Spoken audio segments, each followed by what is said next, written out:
So here we are on top of the Oliver, and you can see what became of my solar mounts, how they're destroyed. So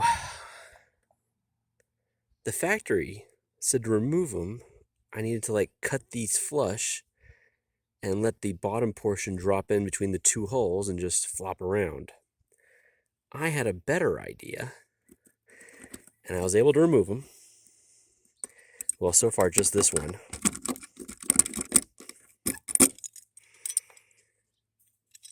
Without cutting them. I'll show you how I did that. Okay, so here's the one mount, which is the rear passenger side that I've removed so far. And what they did was they used nylon nuts and these metal plates to secure it underneath the fiberglass or between the two holes. They used two of these plates per bolt. They were just kind of cockeyed, one right here and then one right there. I believe it was actually right like that. And then the two nylons. These plates are made by Fiamma.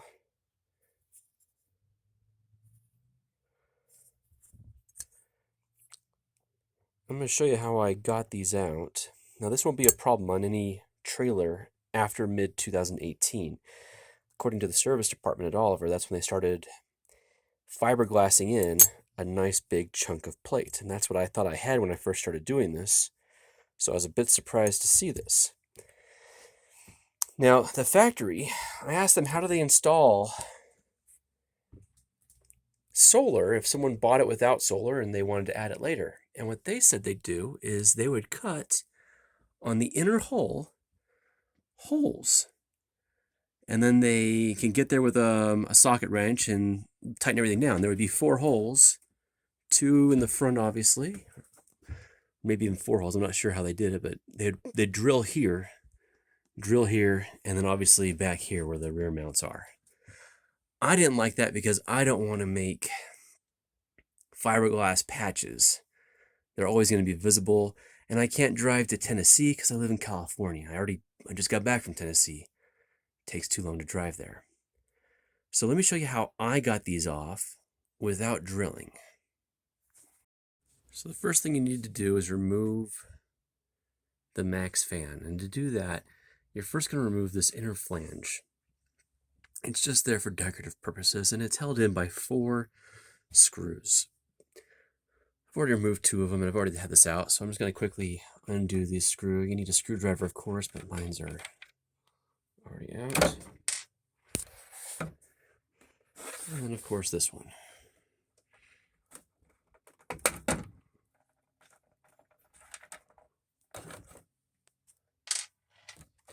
Now it'll be necessary to peel this away, and it's held on by just a little bit.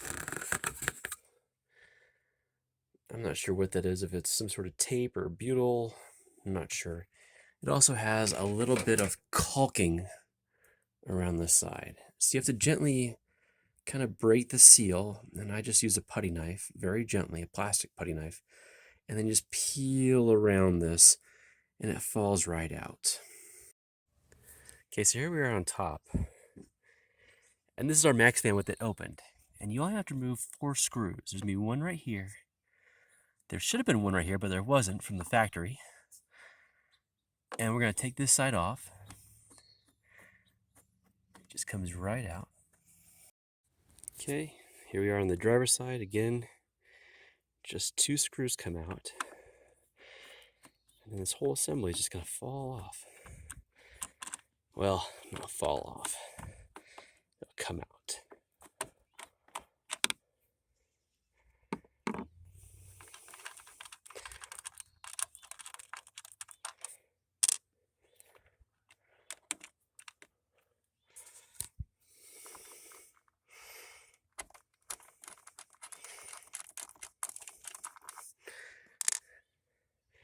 So now what we're going to do is lift this up gently.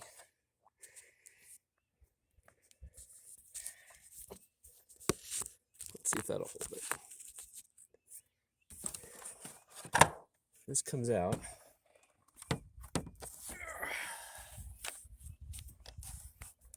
We're going to set it right there. And that gives us access. Obviously, if it's a windy day, you don't want to leave it there. Okay, now here's a better view of what we have. And as I said earlier, there's the inner hole, which is the fiberglass here, plus this honeycomb, and the outer hole, which has this honeycomb as well, and then the fiberglass on top. This right here is that mounting flange for the MaxxFan. And in between, you see they put this white spacer. This is actually one too, it's just covered in epoxy. And they did this so that way when they screw this mounting flange for the MaxxFan, it would have some meat to grab onto, and they won't have any flexing right here because you want to keep this rigid. And these spacers are just PVC foam, and they're about 1 inch thick. You can feel it with your hand, and there's gaps in here because you only need them really where the screws go. And they didn't even put screws all the way around on mine. They actually missed a screw right here. So what I did is I actually drilled a hole in the spacer. Not in the fiberglass honeycomb on either side, but just in the spacer. It cuts a lot like butter. It's just kind of a foam. And that gave me access into there, and I was able to get to the screws. And I'm going to show you how I did that. So here's all the tools I used. Now first, to get my eye in there and to see what's going on, I drilled progressively bigger holes just in that foam. Just big enough to allow me to get this little borescope. It's a cheap little $20 borescope I got off Amazon, made in China, hooks up to this cell phone through like a little Wi-Fi. And once I could do that, I was able to look in there and see what I had going on, which was, of course, I had these plates and these 2 screws. So my first problem was getting a wrench on there. And what I did there was I had these very thin Craftsman wrenches, and I bought some, it's one piece, I just cut it up. It's 1/2 inch. Let me see if this will focus. 1/2 inch, 1/8 thickness flat bar, plain steel. And I just cut it. And I ground the edges so it's nice and smooth. I covered 1/2 in duct tape, so that way there was no hard edges to scratch my fiberglass. And then I took it, and once I figured out what size wrench I need, which was 11mm, I duct taped it to here. Let me do that and show you.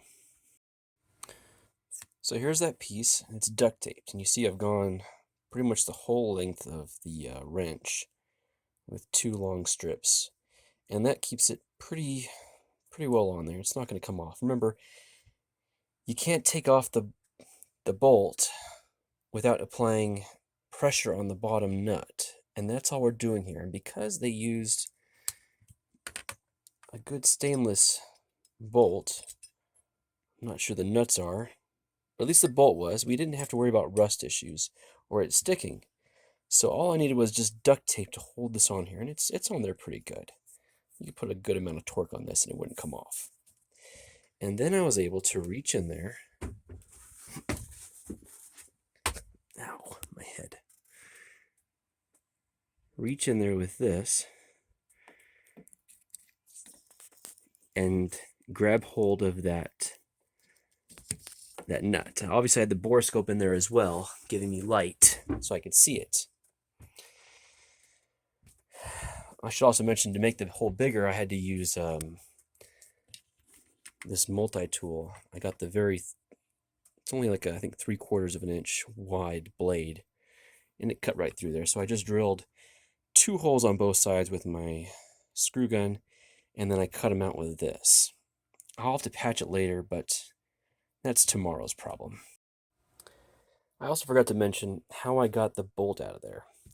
What I did was I took a piece of duct tape, just a little square, and I put it on the bottom half of my open-end wrench.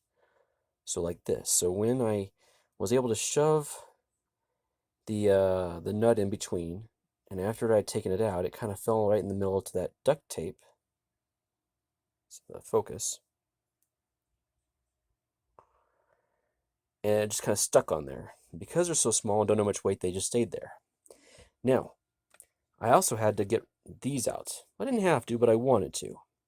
And to get those out, what I did was I took the rest of that flat bar, and I had a friend attach a little magnet to it. It's a very powerful magnet. It's in between this channel, and he did a great job of just using a rivet gun and just riveting this on there. Granted, you probably could have just stuck a magnet on there and it would have stayed on there, but I want to make sure it stayed on the actual flat bar. So that was the solution he came up with to help me get it out there. Then I just shoved this in there with the borescope. It grabbed onto this with the magnet, and I was able to pull it out, and then I was able to move it so it was able to fit out. Where'd it go? This hole. I got lucky on the size of what they use, and it just, one by one, I get it really close, and I use a pair of those pliers to pull it out the rest of the way. And that's how I got everything out.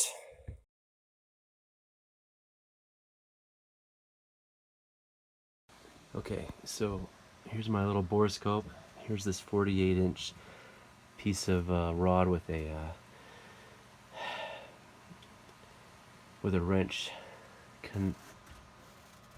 duct tape to it, and I duct taped the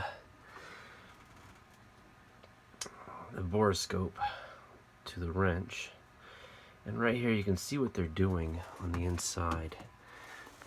I'll move this around a little bit so you can see. And that's how they did it. They just used 2 screws, and they used a stupid Fiamma, whatever you want to call them, plates. So now I gotta try and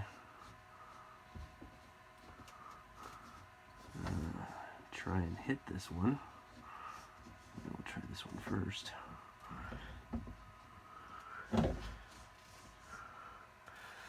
Anyway, I'm gonna mess around with this and get it on there, but you can see how they attached them.